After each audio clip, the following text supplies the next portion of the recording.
Hello out there, and we've made it, folks. It's another day where we can be irrationally excited about an exhibition basketball game in the desert. It's Thursday, and welcome to another episode of Hornets Daily, presented by Fan Arc, your one stop shop for all things Charlotte Hornets.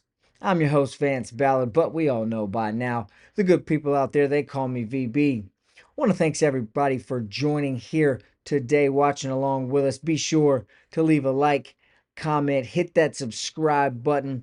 We've had a good time the last couple days diving into the chat, bringing you guys into the show, talking about what you think has been going on this summer and what you think should continue to go on this summer. We'll get back into that today. I've got another question for you guys. No real answers today, but I do have another question so we can get prepared going forward.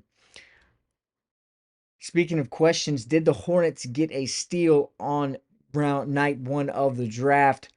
Summer League would indicate so far. Liam McNeely has been a bright spot. We'll talk a little bit about that and see why it has been so fruitful, why it has paid off so well for the Hornets so far to have moved up and gotten the rookie out of UConn. We'll see if that can continue going forward. Who's next? What's next? The roster purge has begun. We knew it was coming. It's inevitable down in the Queen City, but we're going to talk a little bit more about who the next domino to fall could be out of Charlotte. I'm going to ask that question. What do you guys think should be the next move the Hornets make? We'll talk about that further in the show as well. If you know anything about me, if you've been watching along with us now here on Hornets Daily, you know I don't do beating around the bush. We like to dive right into the show. That's exactly what we're going to do here today. Now, as we mentioned, it's been a long time coming so far this summer, but with the slow down in activity, slow down in action, really just only the summer league going on, Jeff Peterson is finally getting the flowers and recognition that he deserves. Now, we've heard Bill Simmons give credit. Bleacher Report's Grant Hughes has shown some love, and now it's Matt Issa of Forbes magazine. Issa recently wrote an article that came out and was raving about the moves that the Hornets GM has been able to make so far this summer. Specifically, he was going on about the quality of the Colin Sexton deal and how much of a steal that was. He raved in the article about Colin Sexton being what he called a no doubt top level NBA talent, as he put together quite an impressive year out in Utah last year.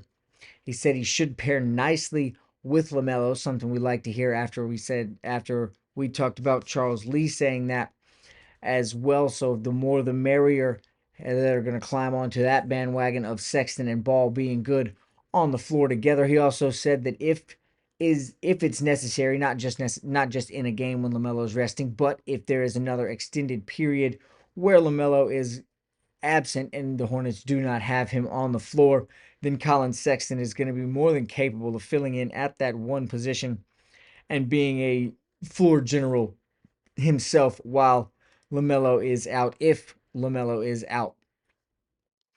However, Issa was most impressed, he said, by the haul or lack thereof that was sent out to Utah to get Sexton back in return. It only cost the Hornets Yousef Nerkach in the move, someone that Issa described as a salary filler at this point in his career, a definite upgrade for the Hornets, and they get in getting Sexton back, as he is, as I mentioned, one of the top offensive talents in the league. Does bring a little bit of questions on the defensive end, but is good enough with the ball in his hands, without the ball in his hands on the offensive end to make up for any questions on the other end. It was a smart move by Peterson, but I don't want to slam or sound like he went out and just fleeced or took everything, blindly robbed Utah, because it's obvious, we know that the Jazz are unloading. They're in kind of a rebuild mode. They're going to try to work around the young ace Bailey that they've seen some promise from in the summer league. And so again, I don't want to slam them and be like, oh, well, the Hornets just you robbed them. Well, we did get an upgrade. It was a steal of a deal. They saved 1.7 million in salary, as that is the difference between what Nurkic is making and what Sexton will be making this year. So that part was smart as well. But Utah, again, is in a bit of a rebuild mode. So it's not as if they just blindly casted off one of their better players. It seems like they were kind of trying to do the right thing by Sexton, sending him somewhere that would prioritize getting him on the floor, allow him to get some recognition for his overall game. Speaking speaking about the deal, as I've mentioned, Issa called it an absolute steal. And speaking of steals, we talked in the preview. Did the Hornets get one in the first round of the draft? Now we know to acquire the 29th pick, the Hornets had to move on from Mark Williams, sending him out to Phoenix in a draft night trade. That pick turned into UConn rookie Liam McNeely.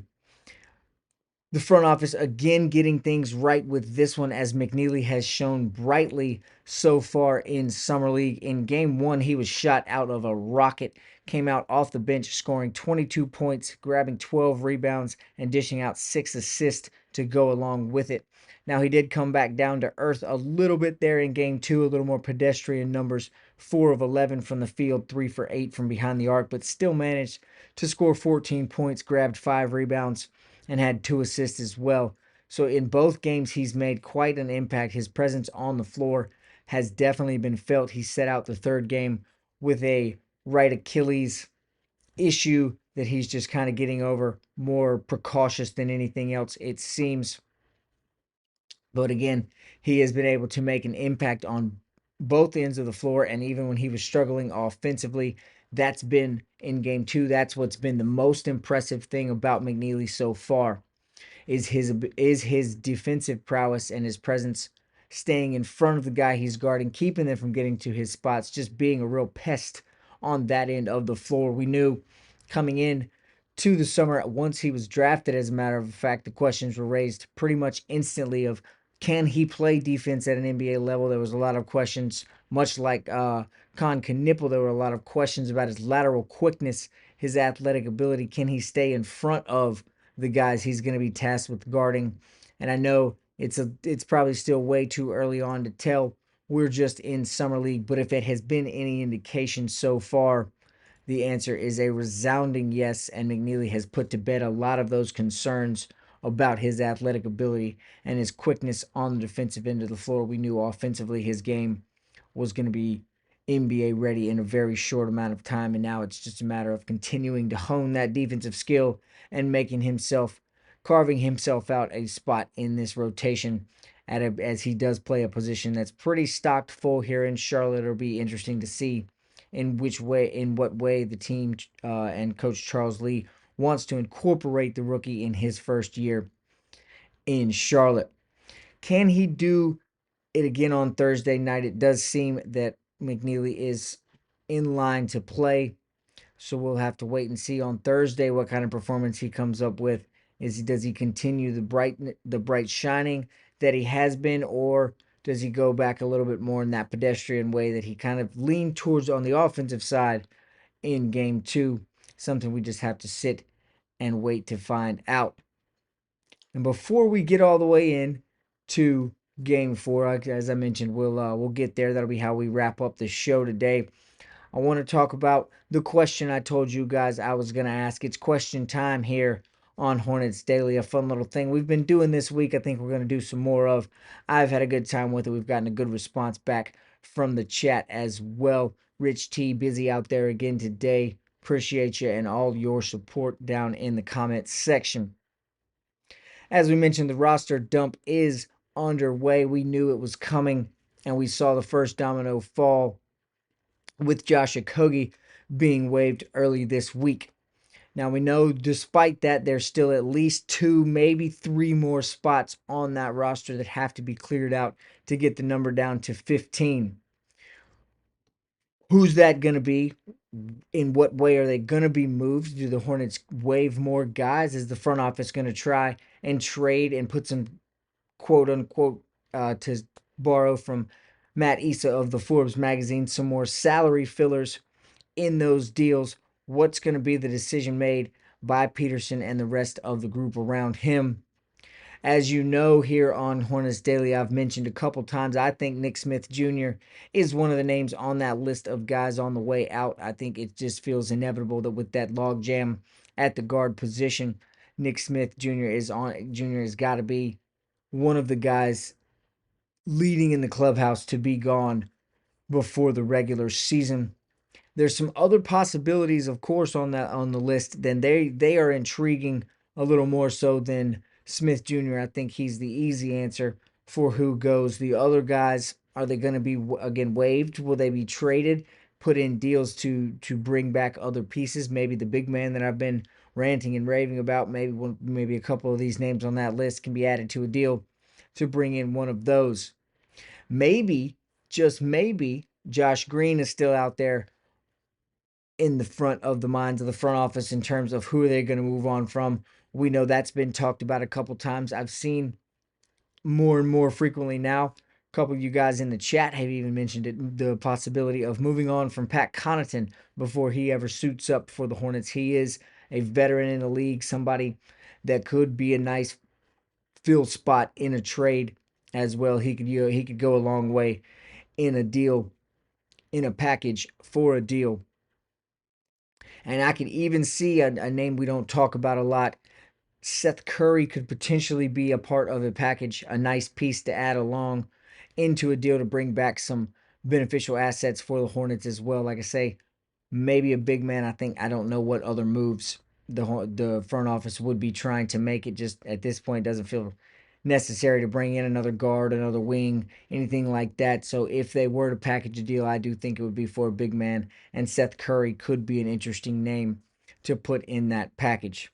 Now, question time. As I mentioned, the question for you guys is, who do you think is going to be that next domino to fall, and how should they do it? What should the front office do during the rest of this roster purge before we get down to the number 15 for the regular season? Leave your answers in the chat. We'll talk about them going forward, either on Friday's show or maybe we'll get into it come Monday next week as well. It's an interesting thought. It's something that's got to happen, and there's some time before it can happen. So we'll flesh it out together here on Hornets Daily. Now, the reason that we're all here today, the big excitement. Game 4 of the Summer League. That's going to take place tonight, as I mentioned, 7 p.m. Eastern Standard Time out in Las Vegas. The Hornets will be looking to move to 4-0 and out in the desert, having themselves another strong Summer League. We know, always got to put a disclaimer on it. You got to take the Summer League record with a grain of salt. 7-1 last year, and then we know how the regular season unfolded.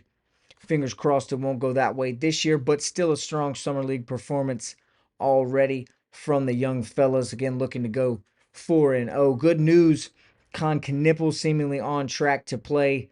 Now, we'll have to wait until an hour before to see the final answer, as we did in Game 2. But at the moment, it does seem like all things are tracking towards Knippel being on the floor here in Game 4.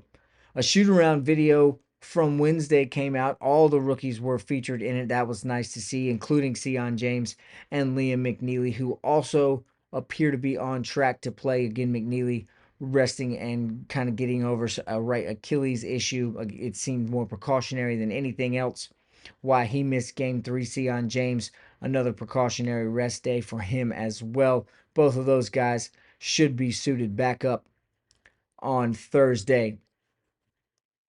The Spurs are also 3-0 out in Vegas. They're looking to stay undefeated. That'll add a little bit of fire to the matchup. Still, while it is an exhibition game, I joked about it in the beginning. There's still competitors on the floor, and these guys want to go out and win. I know the likes of Con Knippel, Liam McNeely, Sion James, Tajon Salon, KJ Simpson has shown quite a competitiveness throughout the summer. You thought you'd get through a whole episode without me mentioning. We're just getting started, folks. I told you this is a KJ Simpson podcast here on Hornets Daily, but we'll get to that in just a second. The Spurs, back to them. They're being led this summer by 6'5" wing player David Jones Garcia. He's averaging 24.5 points per game out in Vegas and 7.5 rebounds to go along with it.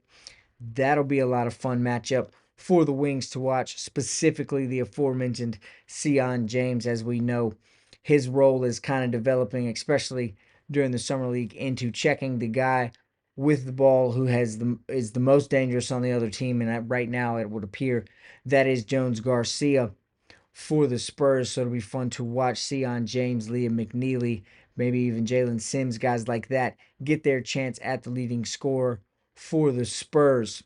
Harrison Ingram, another player, we mentioned him in our early in the week preview, is just somebody you could talk about around the water cooler. Former Tar Heel, coming off a double double in his last summer league performance as well, 15 and 14 for the forward for the Spurs.